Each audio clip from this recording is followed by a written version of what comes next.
안녕하세요. 시지프스의 책방지기입니다. 요즘 가을비가 자주 내리는데 이 비가 그치고 나면 겨울이 성큼 다가올 것 같습니다. 환절기 모두 건강관리 잘 하셔서 감기 걸리지 않으시길 바랍니다. 오늘은 저희 학창시절 국어 교과서에도 실렸던 프랑스 작가 알퐁소 도데의 별이라는 작품을 소개해 드리려고 하는데요. 별은 프로방스 지방의 목동이 주인집 아가씨 스테파네트를 짝사랑하는 순수한 사랑 이야기를 담고 있습니다. 이 작품은 목동이 순수한 사랑과 프로방스의 아름다운 자연을 섬세하게 묘사했다는 평가를 받고 있는데요. 별은 빈센트 반 고흐의 별이 빛나는 밤 등 19세기 유럽 인상주의 화가들에게도 영감을 주었다고 알려지고 있습니다. 자, 그럼 저와 함께 별의 스테파네트 아가씨를 만나러 가보실까요? 별, 어느 프로방스 양치기의 이야기. 내가 리브롱 산에서 양을 치던 시절 이야기입니다. 나는 몇 주 동안 내내 사람 하나 보지 못하고 기르던 라브리종 개와 양들과 함께 목초지에서 지냈지요. 어쩌다 약초를 따라온 리르산의 은둔 수도자나 피에몽 지방 숫쟁이의 시커먼 얼굴이나 보는 정도였지요. 하지만 그런 사람들은 세상 물정 모르고 외롭게 살다 보니 말도 없고 말하고 싶다는 생각조차 없어져 버린 사람들인지라 산 아래 마을이며 도시에서 요즘 화제거리가 무엇인지 같은 건 도무지 몰랐답니다. 그래서 산꼭대기에 이르는 오르막길에 한 달에 2번씩 보름마다 먹을 것을 날라다 주는 우리 농장 노새의 방울소리가 들리고 꼬마 미아로의 똘망똘망한 얼굴이나 노라드 할머니의 불구레한 머리쓰개가 조금씩 모습을 드러내면 나는 정말이지 너무나 행복했습니다. 산 아래 마을 소식, 누가 영세하고 누가 결혼하는지 얘기해 달라고 부탁해서 듣곤 했죠. 그렇지만 뭐니 해도 가장 관심 있었던 일은 우리 주인댁 따님 스테파네트 아가씨, 금방 백리 안에서 가장 예쁜 그 아가씨 소식이었습니다. 그 얘기에 너무 관심 갖는 티는 내지 않으면서도 축제나 밤샘 파티에는 많이 가시는지, 여전히 구애하는 남자들이 새록새록 찾아오는지 그런 것을 알아보았죠. 산에 사는 초라한 양치기 주제에 그런 게 무슨 상관이냐고 누가 묻는다면 난 대답하겠어요. 그때 내 나이 갓 20이었고 스테파네트 아가씨는 그때까지 내가 본 가장 아름다운 사람이었다고. 그러던 어느 일요일 보름마다 꼬박꼬박 오는 보급품을 기다리는데 그날따라 꽤나 시간이 가도 안 오지 뭡니까. 아침 나절엔 오늘 큰 미사가 있어서 그럴 거야 라고 혼잣말을 했죠. 그런데 정오쯤 되니 거센 비바람이 몰아쳐서 올라오는 길이 안 좋아져 노새가 길을 떠나지 못했겠구나 라고 생각했죠. 그러다 오후 3시쯤 되니 하늘이 환해지면서 산은 물기와 햇빛으로 반질거렸고 나뭇잎에서 뚝뚝 물 떨어지는 소리와 불어난 시냇물이 콸콸 흐르는 소리 틈새로 노새 방울 소리가 딸랑딸랑 마치 부활절날 커다랗게 울려대는 종소리처럼 명랑하고 또렷하게 들려오더군요. 하지만 노새를 끌고 온 사람은 꼬마 미아로도 아니고 노라도 할머니도 아니고 바로 누구였을까 맞춰보세요. 바로 우리 아가씨였답니다. 우리 아가씨가 몸소 버들고리 바구니들 사이에 꼿꼿이 앉아서 산바람과 한바탕 폭풍으로 서늘해진 공기에 얼굴이 발그레해가지고 꼬마 미아로는 아프고 노라드 할머니는 휴가라서 자식들 집에 가셨답니다. 아름다운 스테파네트 아가씨가 노새 등에서 내리며 죄다 말해 주었고 오다가 길을 잃어 늦었다고도 했지요. 하지만 꽃 모양 리본을 달고 반짝거리는 치마와 레이스 장식으로 일요일답게 치장을 한 아가씨를 보니 덤불숲에서 길을 찾느라 늦었다기보다는 어디 잔치에서 춤이라도 추다가 늦은 것 같은 모양새였지요. 오, 귀여운 사람. 눈에 넣어도 아프지 않을 것만 같더군요. 아무리 보아도 지치지 않을 것만 같았죠. 내가 아가씨를 그렇게 가까이서 본 적은 그때까지 한 번도 없었답니다.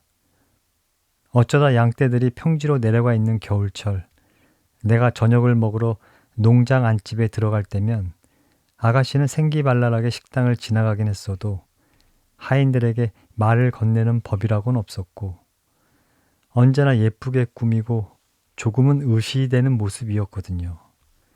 그런 아가씨가 지금 바로 내 앞에 와 있다니. 그것도 나만을 위해 그야말로 정신 못 차릴 만한 일 아니었겠어요. 바구니에 담아온 것들을 꺼내고 나자 스테파네트 아가씨는 신기한 듯이 주변을 두리번거리기 시작했어요. 일요일에만 입는 예쁜 치마가 행여 상할까 살짝 축혀 올리며 아가씨는 목책을 쳐놓은 울 안으로 들어와 내가 자는 곳, 밀짚으로 엮고 양가죽을 덮어 잠자리로 쓰는 구유, 벽에 걸린 커다란 망토, 양치는 지팡이, 부싯돌 등을 보려고 했어요. 그 모든 게 흥미로웠나 봅니다. 그러니까 양치기는 여기 사는 거야. 항상 혼자 지내니 얼마나 심심할까? 무얼 하지? 무슨 생각을 해? 아가씨, 당신 생각을 한답니다. 라고 대답하고 싶었지요. 그렇다 해도 거짓말은 아니었을 겁니다. 하지만 어찌나 떨리던지 단 한마디도 할 말을 찾을 수가 없었어요. 아가씨도 그걸 눈치챘던 것 같은데 글쎄 이 장난꾸러기 아가씨는 짓궂게도 나를 한층 더 곤혹스럽게 만드는 일에 재미를 느끼고 있었죠. 그럼 양치기 여자친구는 가끔 만나러 올라오나? 그 여자친구는 분명 황금연소일 거야. 아니면 삼봉오리만 타고 다닌다는 에스테렐 요정이거나. 내게 이런 말을 하면서 고개를 뒤로 젖히고 까르르 예쁘게도 웃으며 얼른 가려고 서두르는, 그래서 지금 찾아온 곳이 마치 환영처럼 느껴지는 아가씨가 바로 그 에스테렐 요정 같기만 했습니다. 잘 있어 양치기. 안녕히 가세요 아가씨.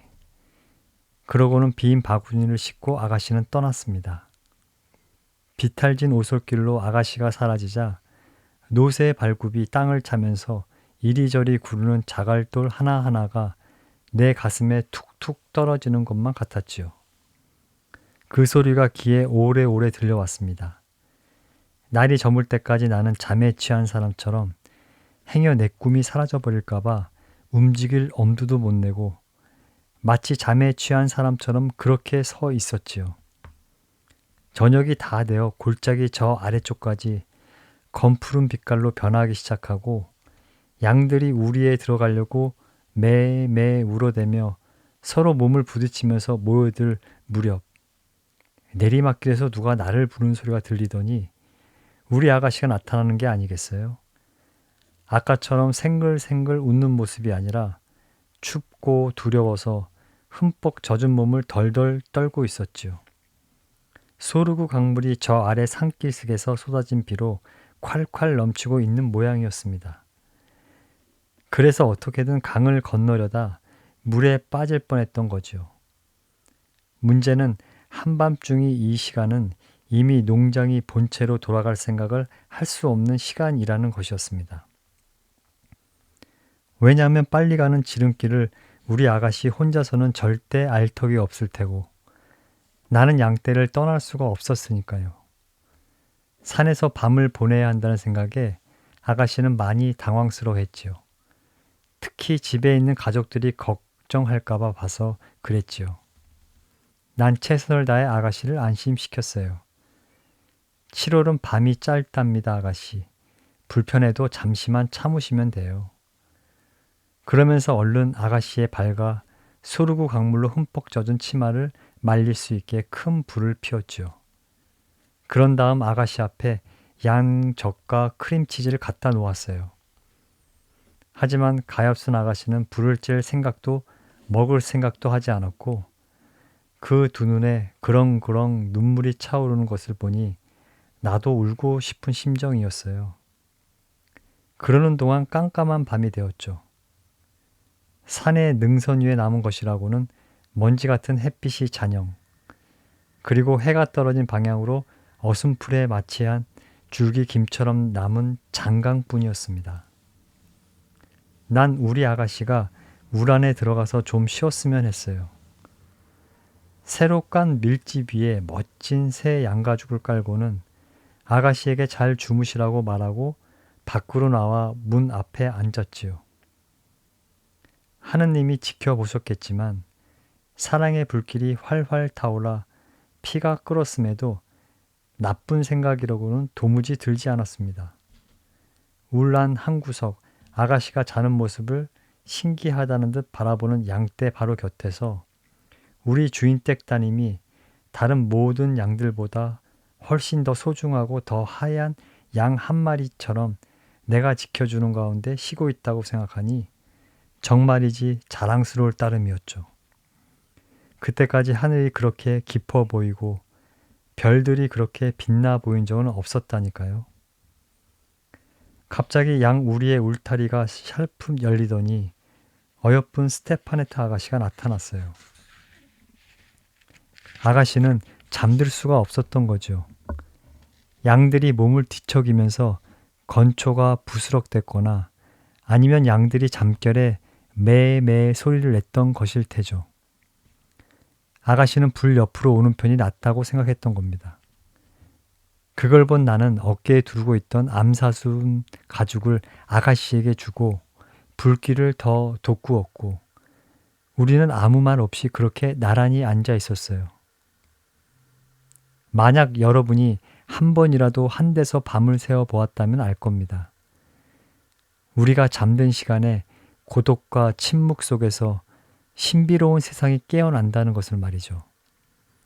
그럴 때 샘물은 낮보다 한결 또랑또랑한 소리로 노래하듯 흐르고 연못은 작은 불꽃들을 밝히지요.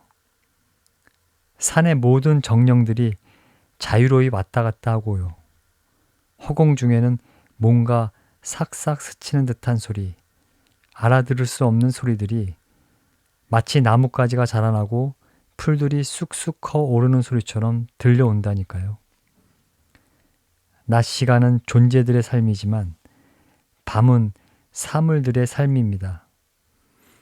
이런 걸 익숙하게 접해보지 않았다면 무섭게 마련이죠.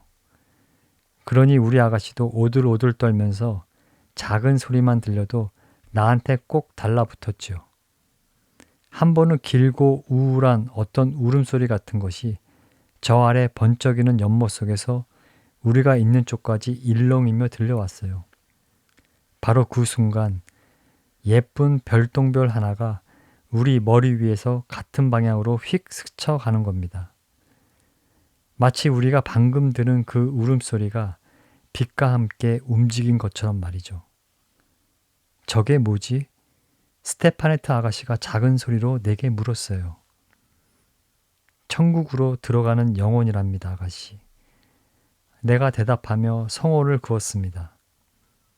아가씨도 덩달아 성호를 긋고는 잠시 아주 골똘히 뭔가 생각에 깊이 빠진 사람처럼 앉아 있었어요. 그러더니 내게 말했지요.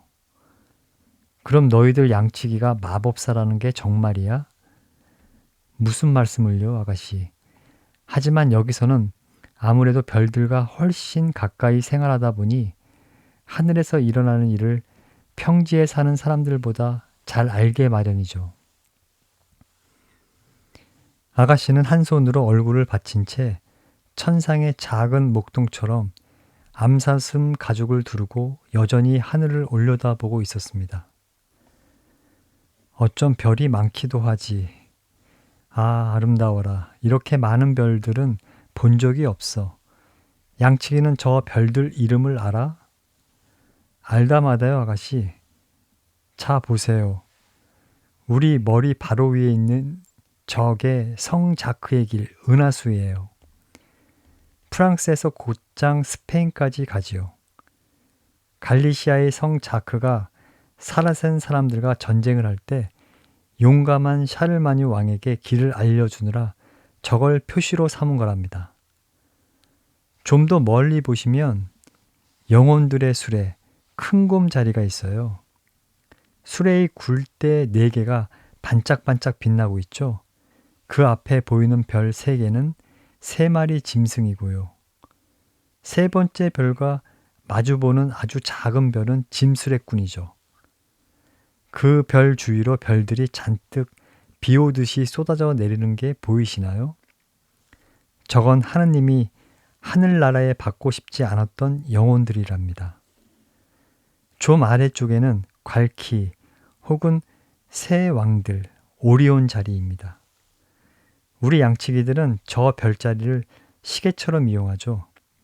저 별자리를 보기만 해도 지금이 자정이 지난 시간이라는 것을 저는 알지요. 좀 더 아래쪽엔 장드 밀랑이, 천체의 햇불, 시리우스처럼 밝게 빛나고 있고요. 이 별을 두고 양치기들은 이렇게 말하죠. 어느 날 장드 밀랑이 새 왕들과 병아리 장과 함께 친구 별의 결혼식에 초대를 받았대요. 병아리 장이 서둘러 제일 먼저 길을 떠나 위쪽 길로 갔지요. 저기 저 위 하늘 쪽 끝을 보세요.